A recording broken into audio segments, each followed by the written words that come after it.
Okay, so welcome everybody to today's UQM seminar. So it's a pleasure today to have Natalie Paquette from IAS to talk to us today about a candidate effective field theory for nu equals 5/2. So Natalie, go ahead. Yeah, thanks a lot for the introduction and for the invitation to speak at this series. It's a real unexpected pleasure and an honor for me to be asked to speak because as some of you in the audience already know me, and those that do know that my work is usually pretty far afield from the topic that I'll be talking about today. I come more from the formal side of high energy theory, and this is my first foray into condensed matter theory, but I hope not my last. So I'm just really looking forward to learning more about the subject and from the audience. And I hope what I'll be talking about today will be of interest to at least some of you. Great, so today I'll be talking about a candidate effective field theory that I proposed with some collaborators to perhaps describe the physics of the nu equals 5/2 fractional quantum Hall system, which is sort of well known and loved for being an interesting fractional quantum Hall system with even denominator filling fraction, and that enjoys a non-abelian topological order. Oh, can I click through? There we go. Okay, so this is based on a paper that appeared last year and has appeared in print. And I want to pause on this slide because to my mind, this is really the most important slide of the talk. This work was done in collaboration with three exceptional collaborators from whom I learned a huge amount of physics. So I really want to highlight them. So this was work done in collaboration with Po-Shen at Caltech, Ying-Hsuan Lin, who is currently a postdoc at Harvard. And the three of us were postdocs at Caltech when we did this work together. And also in collaboration with Juven, who's currently at the CMSA at Harvard, is kind of our resident condensed matter theorist in the collaboration.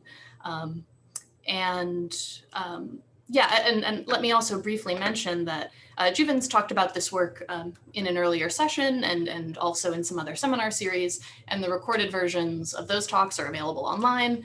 And in particular, a work that Juven did previously in collaboration with Biao serves as kind of the most important antecedent to the work that I'll tell you about today. And I, of course, am not an expert on what they did. I'm not a condensed matter theorist. So if you're interested in more of the microscopic details for some of their precursor work, I encourage you to go and check out these recordings and learn more about that.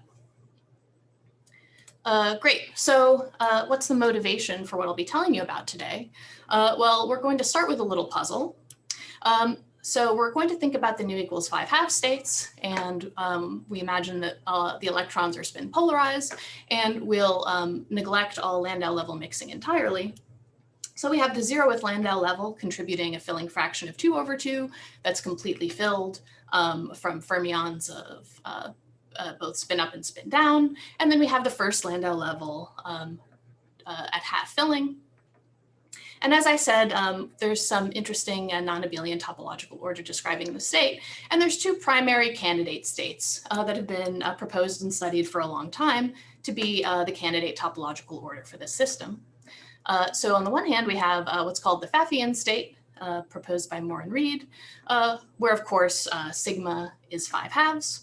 But as you all know, the quantized Hall conductance is not sufficient to characterize a topological order. And in particular, one can also study, again, in some appropriate units that I've normalized out, the thermal Hall conductance, which was shown in a seminal paper of Kane and Fisher to be proportional to what I'll call the chiral central charge. So the difference between the left and right moving central charges of the edge states.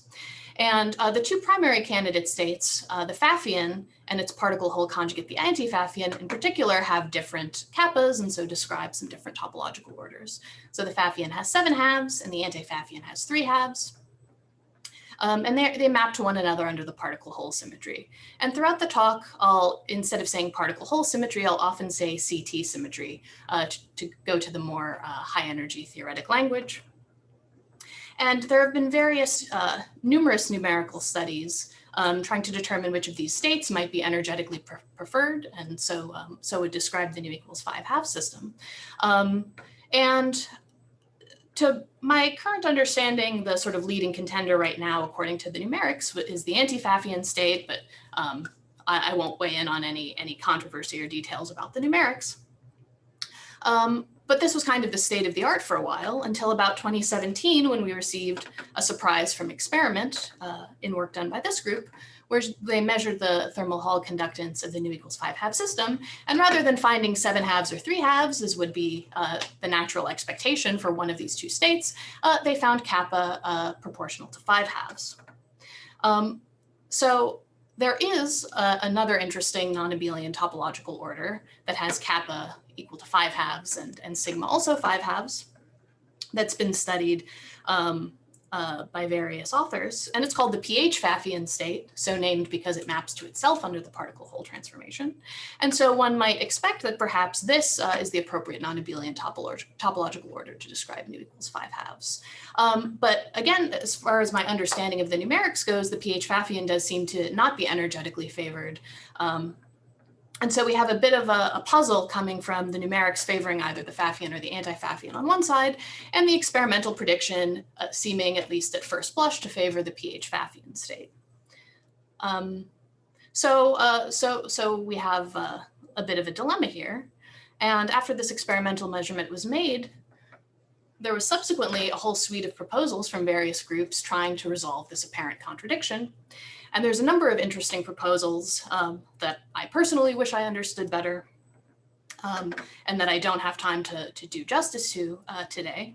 But one sort of class of proposals focuses on a suggestion that I think was first made by Zucker and Feldman about the possibility that perhaps the PH-Pfaffian state might indeed describe the nu equals 5-half system, but in particular, since numerics are done assuming a clean sample and experiments can have various impurities, perhaps the PH-Pfaffian state is favored in the presence of some finite but non-zero amount of disorder in the system. There are other possibilities and proposals that don't involve the PH-Pfaffian state at all. And I'd love to learn more about these proposals, but I won't touch on any of those today. So let's just follow this suggestion that was made by these authors. And this proposal was subsequently examined in much more detail by various groups, including the groups that I've listed here. And taking this suggestion seriously and performing some more detailed analyses, they were led to propose various possible phase diagrams to describe the system as a function of filling fraction, although staying in the nu equals 5 halves plateau, and also as a function of disorder as well. So as I said, there's numerous possibilities, and I haven't even sort of listed pictorially all of the phase diagrams that arose from the various scenarios considered in this paper. But very roughly speaking, one might imagine the following picture.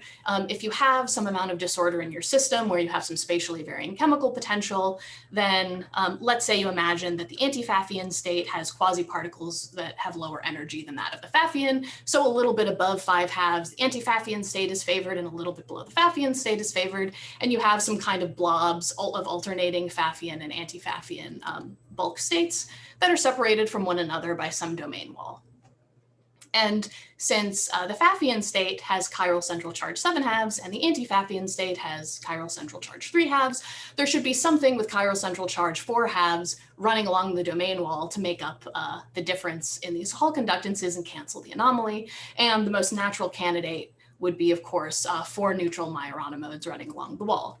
So a world volume theory, could in principle be something very complicated, but at least you naively expect that it'll host 4 fermionic modes. And indeed, these groups did some detailed analysis studying networks of these kinds of Pfaffian, anti-Pfaffian blobs in various details that I won't describe, and obtain some possibilities. And in particular, the PH-Pfaffian state did emerge as one possible candidate in the presence of non-zero disorder. And one also sees some possible other candidate topological orders appearing at other regions in the phase diagram, including some abelian topological orders with various values of kappa. But as I say, there's certainly variations on these scenarios that one could consider. And the particular sort of phase diagram that we'll really be focusing on today comes, as I mentioned, from work of Lian and Wang that built off of these works a little bit more, and in particular focused on studying the domain wall theory in some more detail, with a focus on extracting what the emergent symmetries could be along the domain wall, and using that to propose a more precise or refined version of the phase diagram that nonetheless has many qualitative similarities with the phase diagrams on the previous slide. And I'll display the phase diagram that we'll really try to match on the next slide. But let me just mention some important results that this paper found. So again, they're studying the possibility of some interesting kind of percolating phase transition in the presence of finite disorder. And again, you know, I'm as someone that's learning a lot about the subject, I'm not qualified to give many details of their calculations, but roughly speaking, if we're focusing on the first Landau level at half filling, then we have various pictures for what the Pfaffian and anti-Pfaffian states look like. In particular, we could model them as starting life as some composite fermions or possibly composite Dirac fermions that we then gap out by considering various superconductivity pairings in different angular momenta. And Lian and Wang studied, you know, they modeled the states in this way, and they studied the kind of gap functions in the vicinity of the domain wall.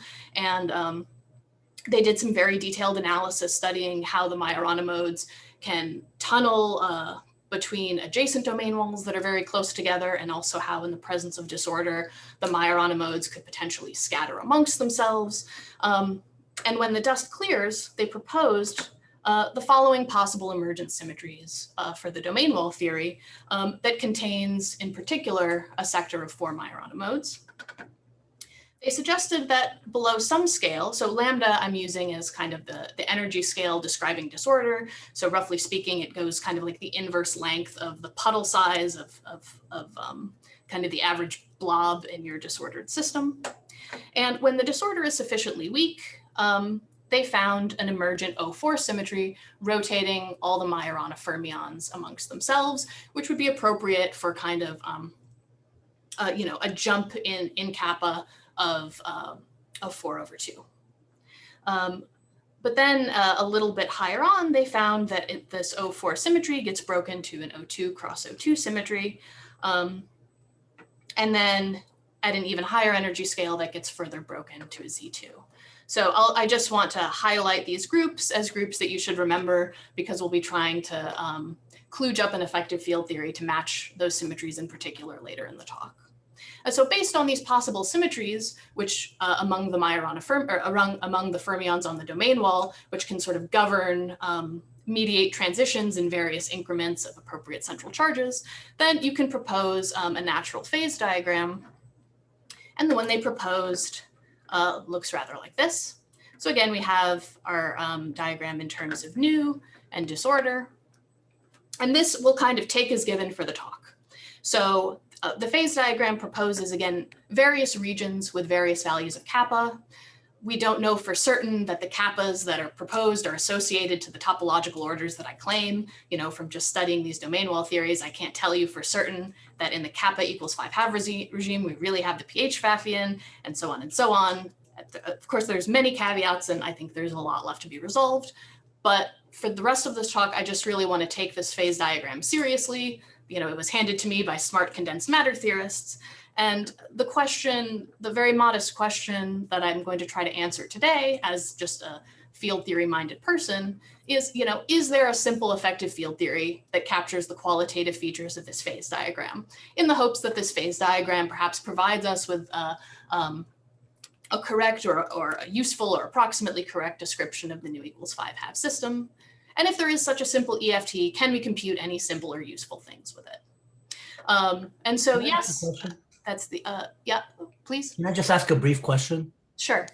Yeah, so what's on the y-axis? Just the energy scale? So I should think of it as you're like exploring not the ground states, but you're exploring. Yeah, this is the vertical scale maps to some non-zero amount of disorder. Oh. And I see. So it's the strength of disorder is yeah, it's increasing as we go up, exactly.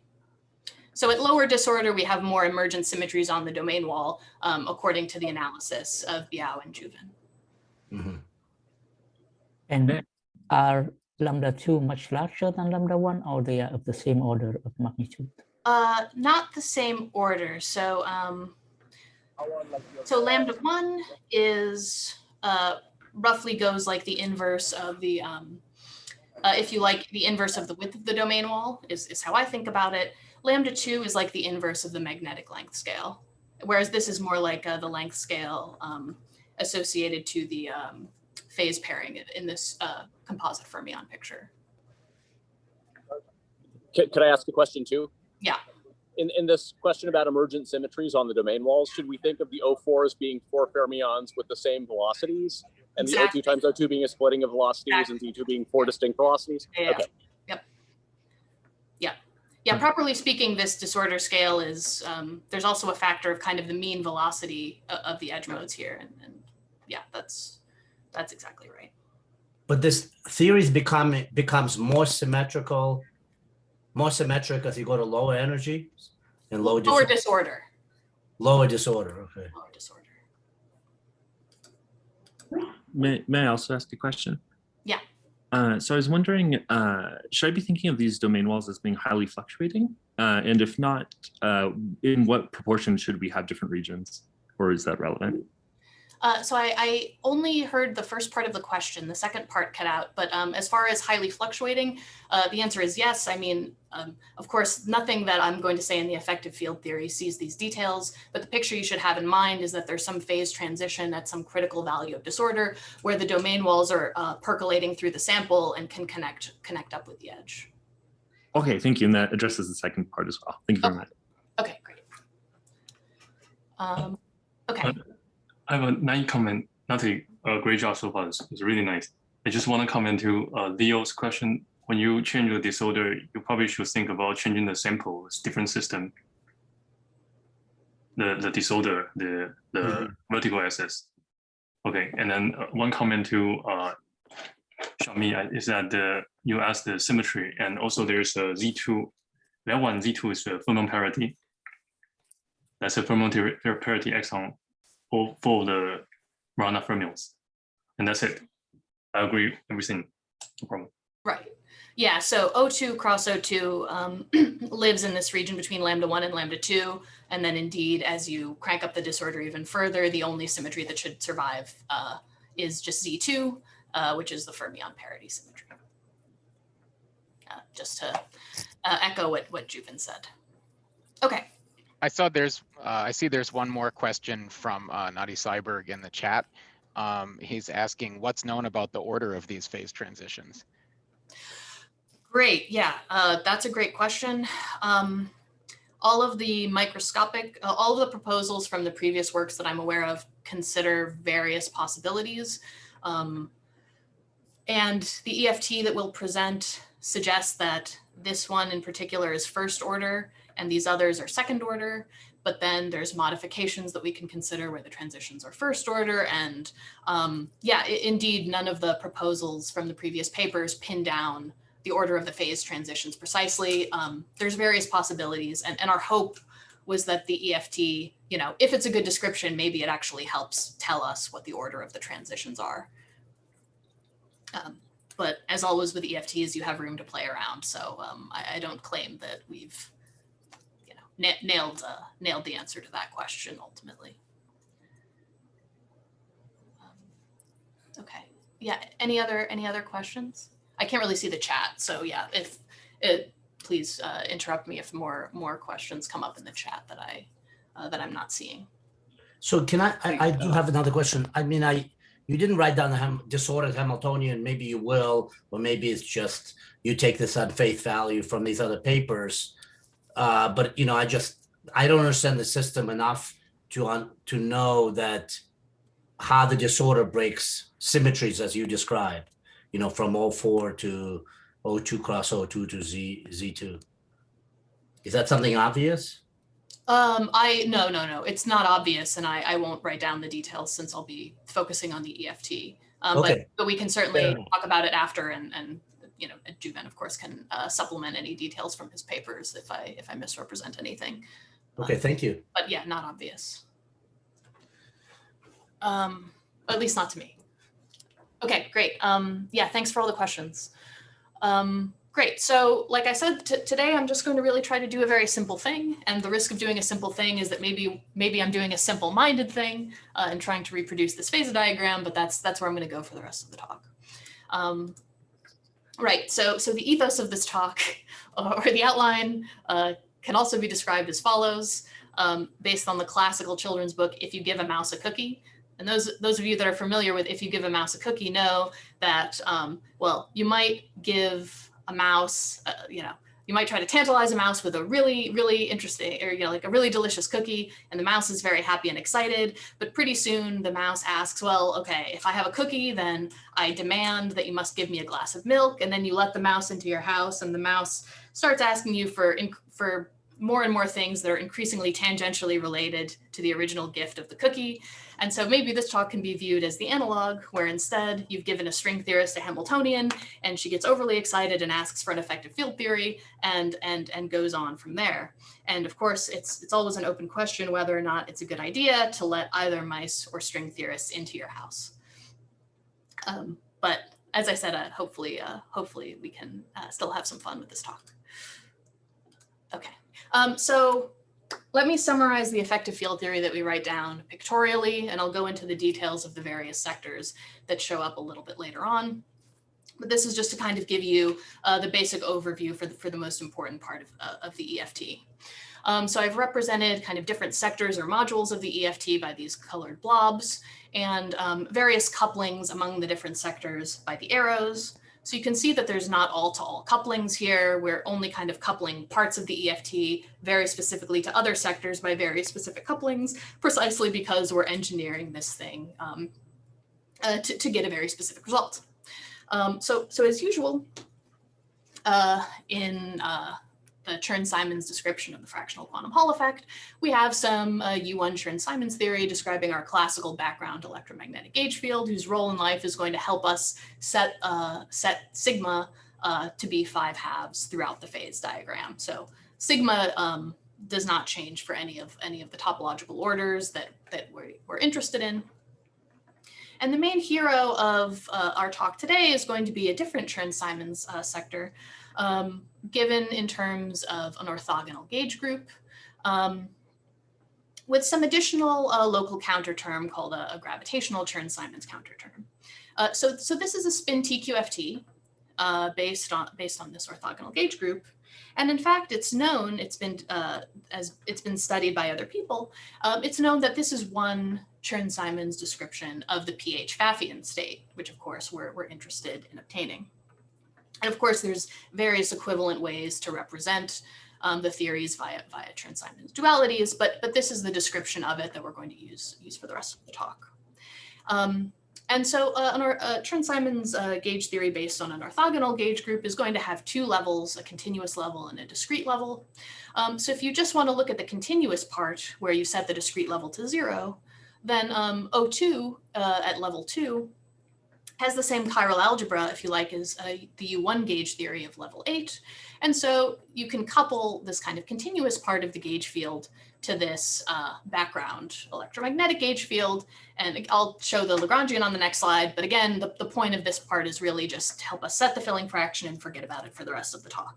So that's not going to play much of a role. Sorry, can I ask something? So here, the O2 has a Z2 subgroup, which is not in the U1. Yes. So, yeah, absolutely. So the second level, the discrete level will describe the Z2 part. And yeah, I'm about to mention it, and it is indeed crucial. So can I write this O2 Chern-Simons kind of embed into SO3 Chern-Simons theory at all? Or? Embedded into SO3. I would feel like there are experts in the audience that will be able to answer this immediately. I'm not certain off the top of my head. I don't want to speculate. Yeah, maybe I can see that. Chen-Ke, do you want to do that? Oh, I just, well, I mean, SO3 Chern-Simons is more familiar to me because actually the O2, there's a Z2 part. Yeah, I'm not sure how to. Well, okay, so the O2 2, 1 here, basically there's one of sectors U1 level 8. and the other will be a Z2 gauge theory. There are A classes. The R class in the ZA will be non-abelian, and that non-abelian part will contain possibly some Ising, spin Ising, SU2 level 2, SO3 level -1 type. But we don't consider the whole thing as SO3. Yeah, but So, but in terms of anion, is this Chern-Simons theory the same or different from some SO3 Chern-Simons theory? well, I mean, part of the Z2 gauge TQFT, the sector, that second level that Natalie say, they do contain some SO3 related things, but not just the SO3 theory alone can describe the whole thing. You must append additional, for example, if you have SO3, SO3 level -1, there's something like SO2 level 2. If there's an Ising bar, then there's actually another Ising sector. But the whole data will be written in this way, more precisely. Fine. Yeah.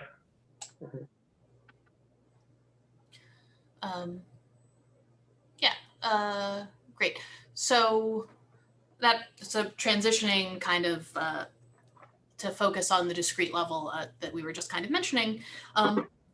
Kind of important players in this whole story are going to be the presence of two Dirac fermions, Psi1 and Psi2, which we endow with bare masses of the opposite sign. And so their role in life is going to be integrated out essentially in various regimes, and they're going to help us obtain the different topological orders that we want. And in particular, how are they going to do this? Well, these massive Dirac fermions are only coupling to the Z2 gauge theory in O2, the discrete part of the gauge field. So if you like, they transform in what's called the sign representation or the determinant representation of O2. And they couple only to the Z2 part of the gauge theory, which is identified with this fermion parity symmetry that takes each of the fermions to minus themselves. So this fermion parity symmetry is gauged. And since these Dirac fermions couple only effectively to the second part of the Chern-Simons theory, then when we integrate them out, they'll be able to shift this second level for us without touching the continuous level, which is good because, again, we want to fix the filling fraction as 5 halves throughout the entirety of the phase diagram. So we don't want the fermions to mess with that part. And they'll also shift this gravitational Chern-Simons term accordingly. So it's an important local counter term in particular to fix the chiral central charge, but I won't really be stressing it. And then finally, the Dirac fermions are just coupled to an additional scalar field by a standard Yukawa term. This is some real valued scalar field, and we're going to endow it with a Higgs potential. And the role in life of the scalar field is going to condense and shift the masses of the Dirac fermions in various ways.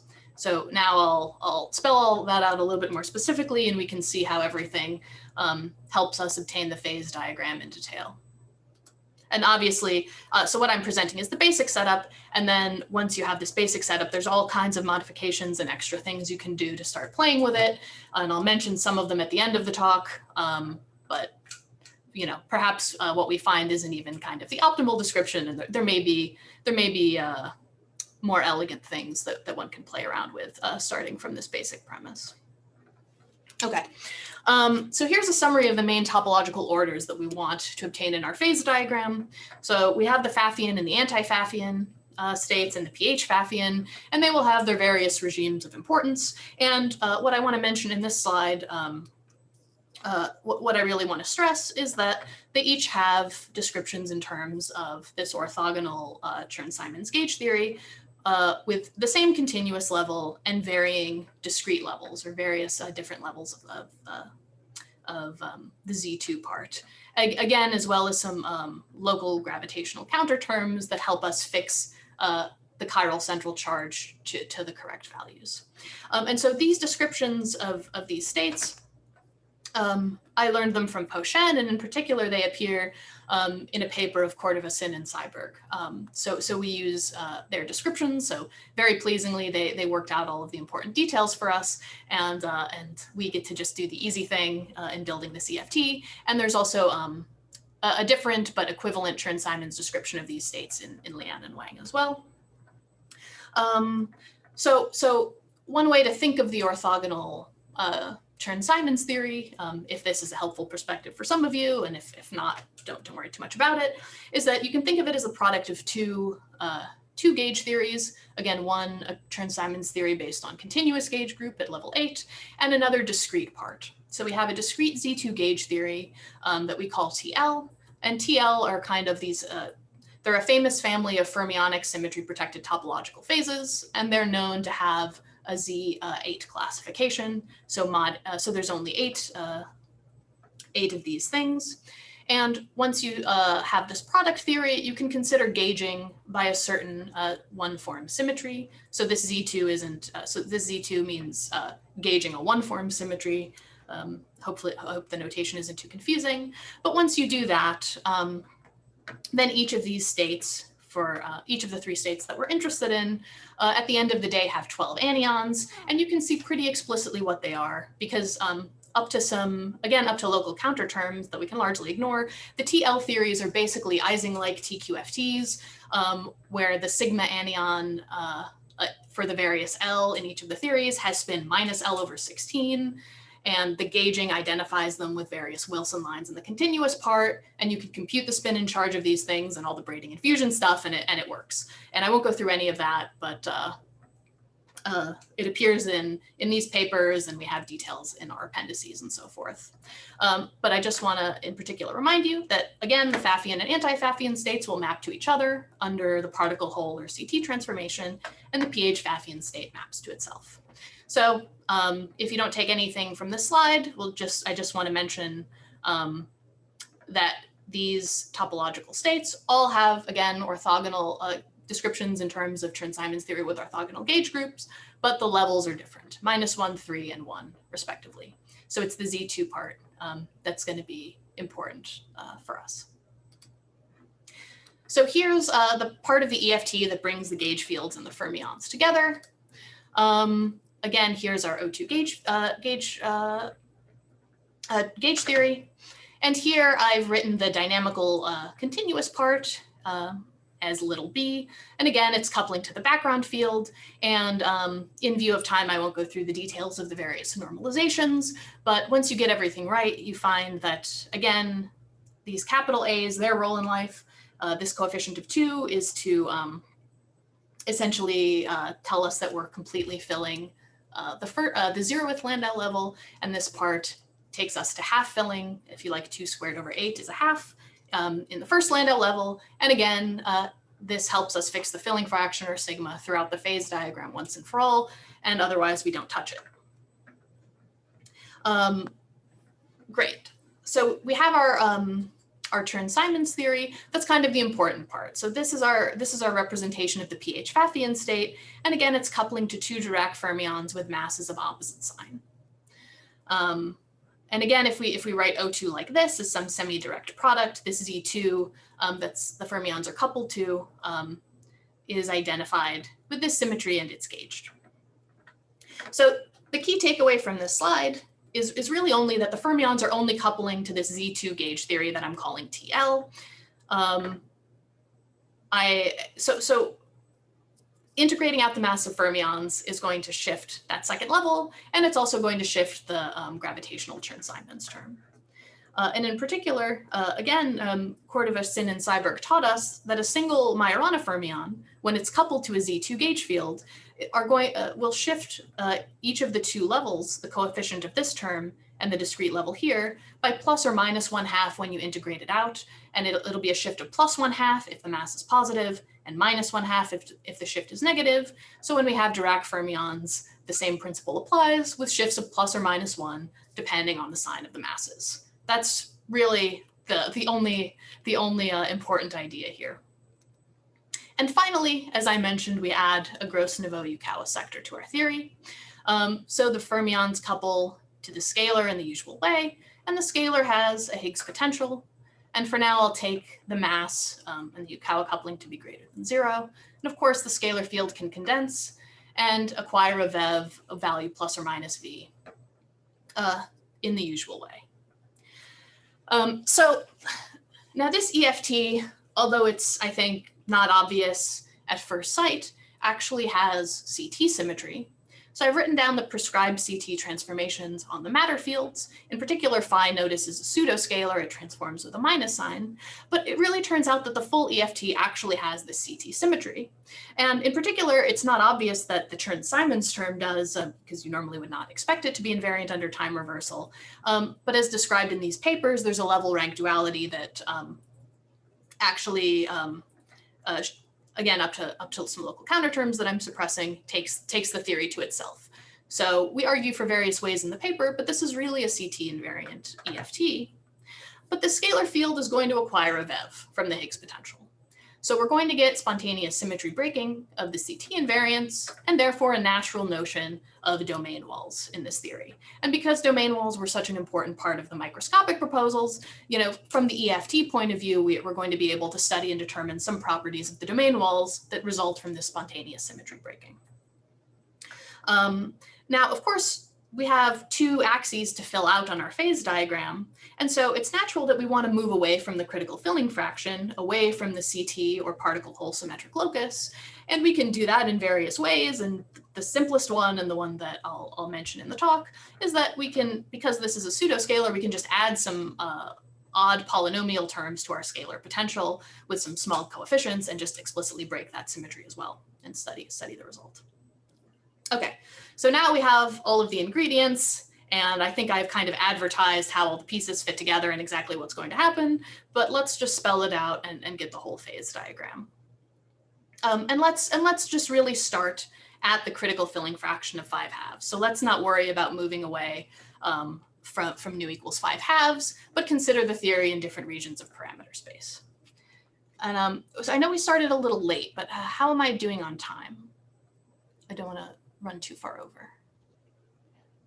Let's see. I think, well, we have at least 10 minutes, I would say. Okay. How does that sound for where you are? That's great. Yep. Okay. So. Yep. I just want to keep it simple today. So 10 minutes should be perfect. Okay, great. So now we do exactly what I described. Nothing too fancy. So again, we have our theory. The scalar field is condensing, and it can take the values for the VEV plus or minus V. So the tree level masses of the two Dirac fermions are just going to take this form depending on which VEV the scalar field is sitting in. Okay, so now there's two natural regimes we can consider. If the mass is small relative to GV, and of course, again, this just comes from the Yukawa term. If the mass is small relative to GV, well, then when the VEV is minus V, we have two negative mass fermions, and we integrate them out, and that will shift the level by -2. And at plus V, we have two positive mass fermions, and we integrate them out, and we shift the level by +2. So when the scalar field is at -V, then by this coupling to the discrete level, we get precisely the Chern-Simons theory that describes the Pfaffian state. And at the other VEV, we get the anti-Pfaffian. And this Ct symmetry flips V and -V. So it maps the two bulk theories into each other and takes phi to -phi. On the other hand, when the mass is very large compared to GV, well, we have two fermions whose masses are of the opposite sign. So when we integrate them out, the levels are going to shift in compensating ways, and we get back the original Pfaffian Chern-Simons theory that we built in the first place. So that describes this line here, and we're qualitatively getting part of the picture that we wanted to get in the first place. So again, nothing fancy. And as I mentioned, we might want to move off the axis a little bit and describe some some explicit CT breaking deformations. So this is like adding maybe some external magnetic field to our experiment or something like that.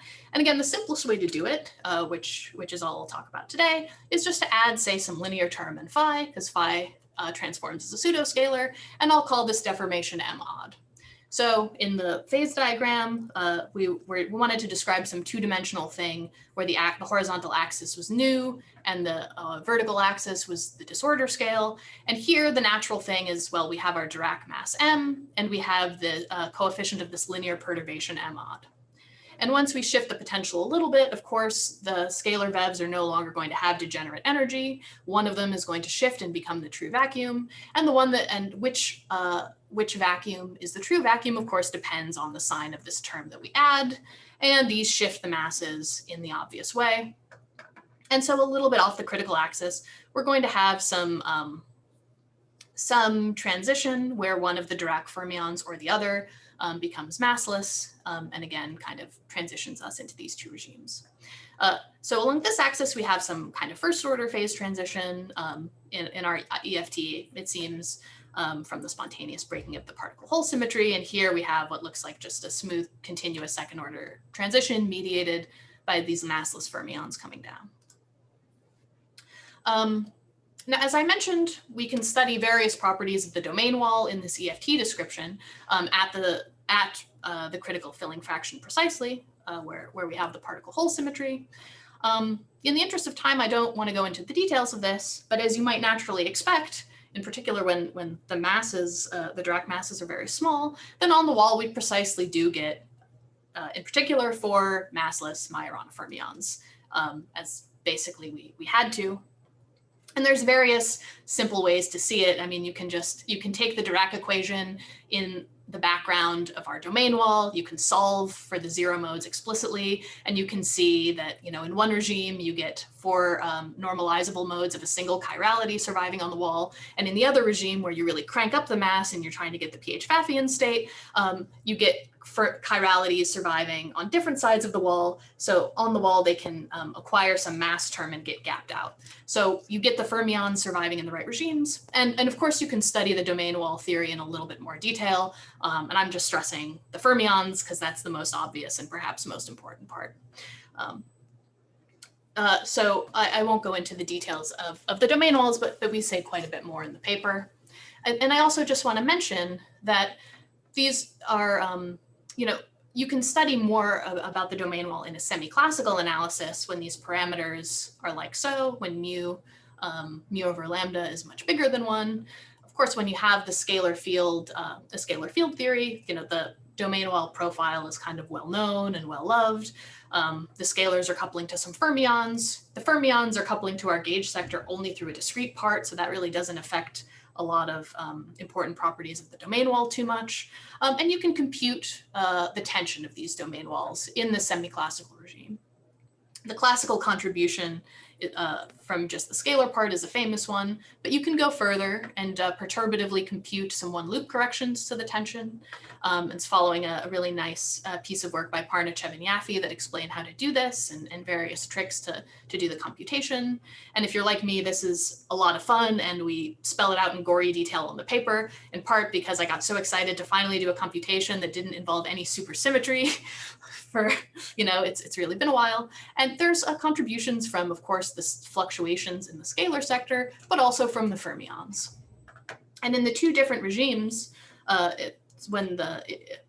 two different regimes of the Dirac mass in the semi-classical limit, what you find at the end of the day is that the tension of these semi-classical domain walls is lower in the what I call the PH-Pfaffian regime. Again, this is with the caveat that we can only do this computation in a certain semi-classical limit, which may not at all be the appropriate regime to think about the domain walls that might appear in the experiment, if indeed they are energetically favored there. But okay, it's a regime where we had control, so we did what we could. And perhaps if we want to be really optimistic, if we're feeling optimistic today, we can say that because the tension is perhaps lower in the PH-Pfaffian regime, that maybe indeed this is kind of the energetically favored configuration. But obviously there's quite a lot more work to be done before that's settled in any conclusive way, either from the EFT or ideally from microscopics or numerics. Okay, so I don't have too much time, but luckily I also don't have too much more to say. I want to mention that I stressed at the beginning the emergent domain wall symmetries from the analysis of Lian and Wang. In particular, we had O4 in one regime, O2 cross O2 in another, and then Z2. And in our EFT, we get almost the same symmetries, up to a caveat, which I do want to mention because there is a little bit of discrepancy there that should be, that I just want to be clear about. So in particular, the fermions coupled to this Z2 gauge theory that I call the T sub L's. That coupling gauged the fermion parity symmetry, psi to minus psi. And that fermion parity symmetry is identified with the center of these global symmetry groups, O4 rotating for massless Majorana modes, or O2 cross O2 if you add a further splitting, which I actually describe here, so apologies for going slightly out of order. Oh, no, pardon me. So we don't get O2, O4 on the nose or O2 cross O2 on the nose, but there is a global identification, a difference in global identification between our work. Okay. Other things you could further do. Quick question. What is the symmetry that flips your diagram left and right? Diagram looks symmetric. Is this one of your symmetries? Sorry, the symmetry that flips the diagram left. Yeah, so your diagram appears symmetric. So I'm asking whether there is a global symmetry that flips the left and right of the phase diagram. Yeah, so certainly, so this is a CT or particle hole symmetric locus at the critical filling fraction. And then under CT, Pfaffian gets mapped to anti-Pfaffian, pH gets mapped to itself. And these two abelian topological orders actually are also particle hole conjugate. Thank you. Sure, thanks for the question. Right, so as I mentioned, there's further... Maybe I can give a comments. I suppose we can probably make the phase diagram less symmetric if we add a mode deformation, like the one that Natalie showed on the right top corner, those type of Majorana mass. I think we can break if we want to. But anyway, yeah, thanks. Yes, I'm sure there's, yeah, all sorts of deformations that one can do to modify this picture if one has a, you know, compelling microscopic motivation to do so, of course. Right, so as I said, there's various embellishments and games one can play with this basic EFT. One is, you know, at some scale, perhaps we might want to take our Dirac fermions and actually split them up into 4 Majorana fermions by adding some explicit mass terms that turn on at some point. Because if you do that, we can, again, obtain these other abelian topological orders that appeared in various proposals made by other groups. It's a bit kludgy, of course, to add it by hand. It would be great if there was some more natural and satisfying way to do that. But, you know, okay, c'est la vie.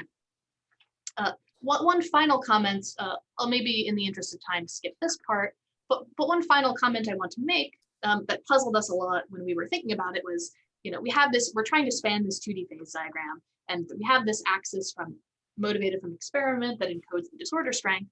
And from our EFT, tuning the Dirac mass is kind of a natural parameter we have in the game, but kind of identifying the mass of the Dirac fermions with disorder, I mean, it looks pretty unnatural.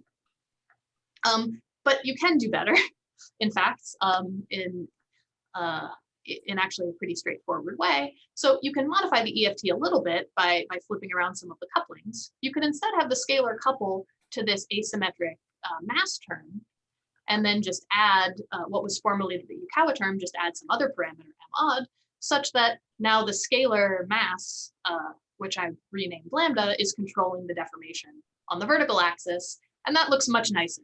And it turns out that the CFT, I think, also fixes this discrepancy with global symmetries on the nose. And, you know, probably we maybe should have realized this right away. And we actually proposed this as related, you know, we proposed a 1+1D version of this for the domain walls in the paper. So anyway, we really should have thought of this before. But I want to mention, as kind of a nice outcome from the seminar series, that I think when Juven presented this work, you made the suggestion in UQM that, okay, this was obviously a correct and nice thing to do.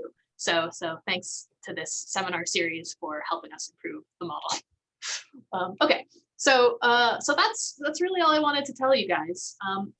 Again, we just constructed a very simple relativistic EFT built to capture the qualitative features of this phase diagram, which was proposed to explain some interesting physics of the nu=5 states.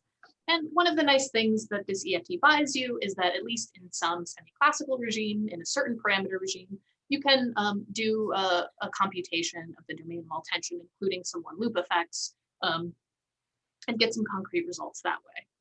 And as I mentioned, there's a promising variant of the EFT that actually improves upon the story that I've told you, but it's a pretty straightforward modification. But of course, there's a whole lot left to be determined. I mean, detailed studies of the energetics, I think microscopically, are really warranted to see whether these domain walls are expected to form energetically, and if so, do they really percolate, and so on and so forth. I would love to learn more from the experts about this, and I would also, love to hear if there's anything else this EFT can be useful for. One possible thing that I'm kind of curious about and might like to try at some point is that, well, you could imagine in a real experiment, you have some small or weak explicit CT breaking deformation, and we studied some in the EFT. So you can imagine that the domain walls then kind of become metastable and decay as you go away from the CT preserving locus, and maybe you can compute that decay rate. That would be fun, although I have nothing smarter to say about that. Yeah, and more generally, I'd be really curious to know if we can get more mileage out of the EFT and perhaps make more predictions. It helps us, the topological orders were sort of baked in from the beginning. There's various modifications that we can impose on our EFT to change kind of the orders of the phase transitions that we're looking at, depending on the kind of EFT we want to build. Perhaps there's non-relativistic EFT cousins that are a little bit more informative for certain things. Perhaps one would want to compute the path integral of this EFT on manifolds with various choices of spin structure and ground state degeneracy. But all of this is to say, again, I'm a neophyte in this field, and I'm really happy and enjoying myself learning some very remedial things, and I hope contributing some small amount to the subject. And so I'm really happy that there's this interaction and collaboration between HEP and condensed matter. I hope this work presages more involvement on my part in this direction. But all that said, I just want to thank you for your attention and for the invitation, and I hope you had some fun with this EFT as I did. So that's all. Great, thanks. So let's all thank Natalie for a really nice talk. So thank you. Yeah, I hope I didn't go too over time. Sorry about that. No, that's fine. That's fine. That's well within our usual range. Before we stop the recording, I already see John has a question. John, why don't you go ahead? Yeah, hi, thanks for the talk. Do you think you can derive something like this EFT starting from, say, a description of a composite fermion Fermi surface? That'd be amazing. I hesitate to make any promises. I'd love to talk more with folks about that. It's not at all obvious to me that well, perhaps the answer is yes, but it needs to be a non-relativistic EFT. I'm really not certain. But yeah, that'd be fantastic. Maybe I can comment one thing if it's okay. But because John was asking similar question maybe back last year, so I think we make some improvement in the new version of paper, especially the PRR version. I think we add something about why do we need at least this 2 plus 1D Marana fermions. Not just because we can see this from the domain wall in 1 plus 1D, the chiral Marana via fermions in 1 plus 1D, but also that if you study the BDG, this BDG global degen equations on the domain wall, 2 plus 1D domain wall, and look at the nodes competing between the Pfaffian, this pairing, superconducting pairing, and I think some maybe P plus IP for one case, the other is F minus IF. And then you will find out the 4 nodes. At least for the degree of freedom you match, I think we have a more better description there. And then additional sector like Z2 and additional sector is less clear, to be honest. But sorry, you say it just to make sure that I'm also following. I think the pairing picture of the fermions is kind of part of the story, but there's also like the double semyon sector on the domain wall, for example, that comes from the continuous part of the Chern-Simons theory. And so, yes, you at least need something that combines all of those things together. But perhaps you can. Are you saying that the Dirac fermions in your story come from nodes of the pairing? So you can imagine the 2+1D percolating system, and then you try to write down BDG Hamiltonian with, let's say, this puddle that Natalie said. Then part of the puddle might be P plus IP pairing. The other one is F minus IF. And you try to solve BDG along this. I think it's natural to find this 4 nodes with Marana degree of freedom. And that's a starting point to think of the next layer of the EFT. Starting from here, you can already identify 2+1D Marana fermions. There are 4 of them. And then, I mean, there are some description in our paper basically along this line. I don't say that it's a derivation for all EFT, but at least it's given some additional support on the starting point for why we write down this from microscopic. Don't know whether this helps. Thanks. Yeah, it's thinking about the BDG, the competing between the P plus IP and F minus IF. And then there are 2, the angular momentum term one is like, let's say EI, let's say 3 theta, or E, and then the other one is E minus I theta. And then you'll find out these 4 nodes. That's the first thing. And then how we couple, then certainly need more motivation. I think we described slightly a bit more in the paper because you asked this question. Yeah, but that's all I can say. Anyway, thanks. So it looks like Nadi has a question, and then Shri. Yeah, so first of all, great talk. Can you put the phase diagram again? Because I'm still trying to understand the big picture. Yeah, let me just try to, okay, there we go. That's it. Sure. So let me see if I understand. So you have a bunch of phases with some TQFT, and is it true that the solid lines between them are second order transitions with massless fermions? So all in the EFT that I presented, all of these lines are second order transitions. That's right. There should be a first order transition here, however. And the vertical in fact, line? I believe this whole line is first order, and everything emanating outwards is second order. And the second order lines, is it that there's just a massless fermion, or is it more subtle there? So all the second order lines involve massless fermions. Yes. And the first order line is only the vertical one because the potential changes? Okay. Now, another question. When you say that the left side and the right side are related by CT, then what does it mean that they have different names? Is it a different name for the same TQFT or not? In other words, if I'm given just a state with one of them, is it the case that I cannot tell whether I'm on the left or on the right? But only the fact that they differ because I go through the transitions? Well, they have different edge modes. So the chiral central charges, the difference between the left and right edge modes do differ. So you should be able to tell whether, you should be able to look at the edge modes and determine if you are on the left and right from that. But your system has a Ct symmetry, right? Or maybe not.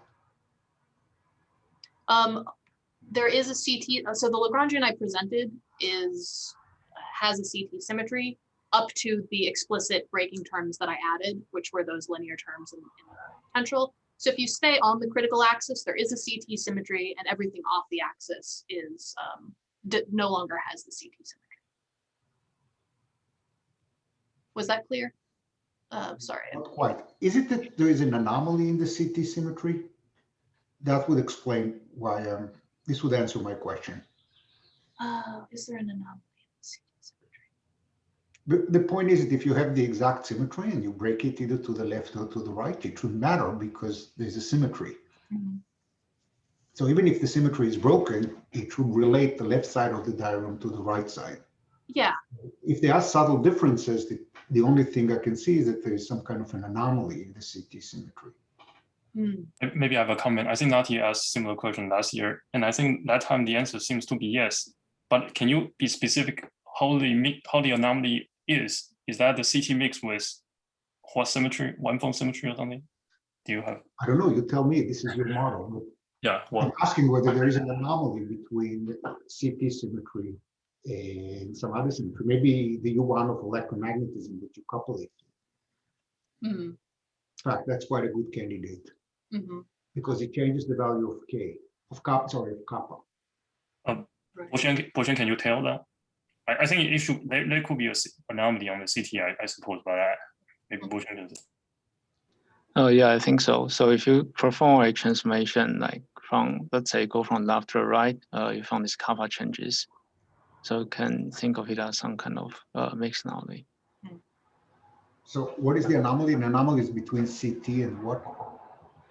Well, I would just say it's a anomaly for the well, it's a gravitational anomaly involving the terminal symmetry.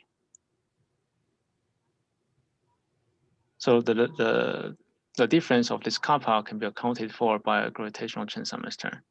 Namely, if you perform a CT transformation, then you got extra gravitational Chern-Simons term. Okay, so there is a mixed anomaly between gravity and CT. Yeah. Okay, that would answer my question. Thank you.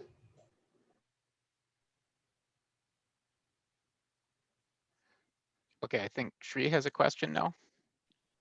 Thanks. Yeah. Hi, Natalie. Just because Nadi brought this up, let me just say there's a very simple physical argument. When you do CT, what you're doing is particle hole transformation. Yep. And what that does is it changes the vacuum from an empty Landau level to a filled Landau level. So the new vacuum must have a new level for the background Chern-Simons. So that changes the edge modes and so on and so forth. But my question was something different.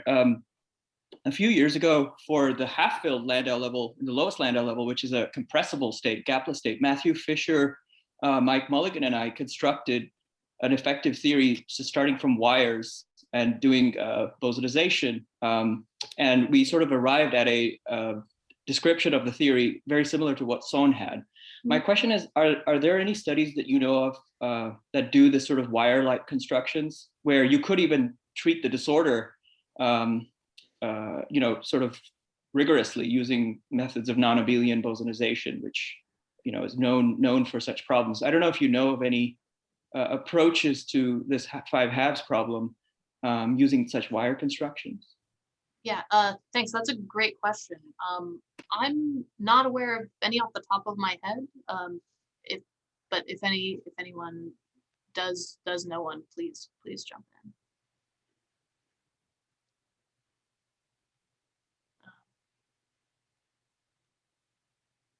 Yeah, that's a great question. That would be a nice thing to study if no one has. I'm not aware of anything, but I might have missed something. Son, do you have a question? Yeah, I have a question about the transition to the thermal metal phase. How do I understand that thermal metal in effective field theory? Yeah, good. That's a good question, and so if we want to try and build into the basic EFT we had some region where kappa is unquantized, then it seems like there is a way to do that. Although I guess to really pin down a thermal metal, you would want kappa XX to be infinite, and so perhaps thermal metal is stronger than what we might be able to build in. But there's a paper by these folks that derived that if instead of just thinking of the bare mass, the bare Dirac mass that we had in the first place, instead of just having that be a parameter, draw it from some Gaussian distribution with some mean value and some fluctuations. When the fluctuations go to infinity, they claim that this invokes a thermal metal phase. And so we just in our paper made the point that, well, okay, if we again if we build in by hand that the fluctuations grow as a function of the average value faster than linearly, say quadratically or something, then at some point high up on the phase diagram, we should encounter the thermal metal phase that they found. We didn't study it in any detail though, and it relies on this work. Yeah, but my question is that if you stay in a standard field theory, what would you get? Is there such a phase transition, or it's this PH-Pfaffian continues all the way, or there is some transition to some phase? Is that the phase when phi, the scalar, has 0 expectation value?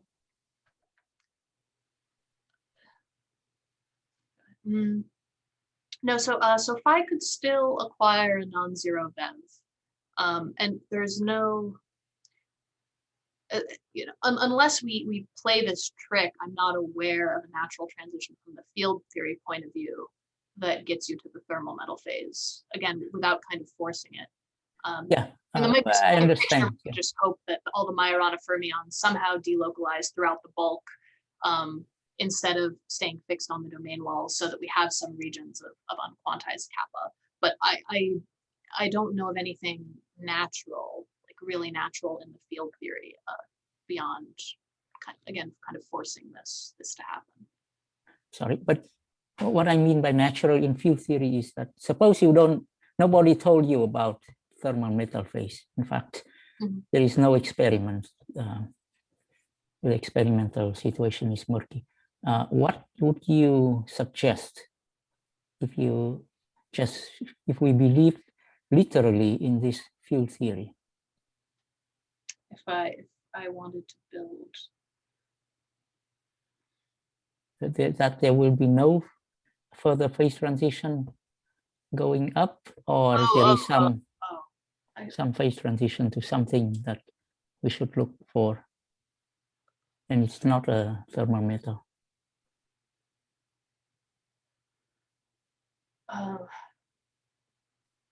Well, maybe I can comment one thing, and another course I can also say something. I think in our EFT we just input this what the Natalie showed in the second in green, the 3 lines there is that we introduce some random mass, and we assume that this random mass start to be fluctuating at a higher nerve scale that related to the disorder we are thinking. So these are really an input. I'm not sure I am aware of some fundamental reason why we need that. So it's really just matching what presumably the condensed matter knowledge, and then we propose that. Yeah, so the honest answer, maybe we don't have a good reason just based on EFT to propose this.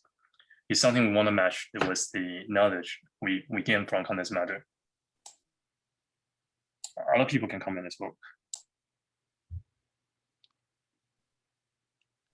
Yeah, I'm not sure I have a better answer to this question. I don't see any natural sort of, I just want to know, you don't see anything, or you see some transition to another phase? If you don't do this trick, Oh, no. If I don't do this trick, then there's no other phase. There is no phase transition. It just continue. Okay. This part would extend indefinitely. Yeah, exactly. Yeah. Thank you.